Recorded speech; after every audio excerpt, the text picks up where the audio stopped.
ऊंची बोलना जी। देखें जी 9 मई के हवाले से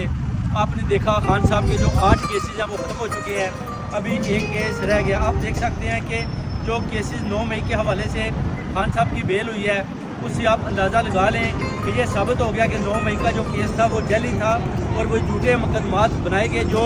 मैं समझता हूँ कि जजेस ने बड़ा अच्छा फैसला दिया, बड़े खुशहाल फैसले थे। उधर जो सुहेल बड़ाच ने फील्ड मार्शल की बात की कि मेरी उनसे मुलाकात हुई और उन्होंने जो बयान दिया था वो भी आप देख सकते हैं कि DGISPR ने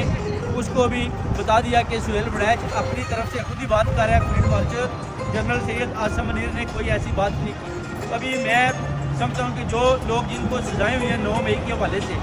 उनको चाहिए कि ये उनकी तरफ भी देखें और उनको भी जेल से बाहर निकालें, क्योंकि पूरी कौम आवाम को पता चल चुका है कि ये केसेस जैली थे। अभी PTI और PTI के अलावा दुनिया में जितने भी खान साहब के फॉलोअर हैं उनको मुबारकबाद पेश करते हैं और इंशाल्लाह उम्मीद करते हैं कि खान साहब बहुत जल्द बाहर होंगे और अपनी कौम और आवाम के दरमियान होंगे और पूरी कौम से खिताब करेंगे और इंशाल्लाह ताला ओवरसीज़ कम्युनिटी और जितने भी पाकिस्तानी कम्युनिटी है वो सारे खान साहब के लिए, उनको देखने के लिए, उनका जो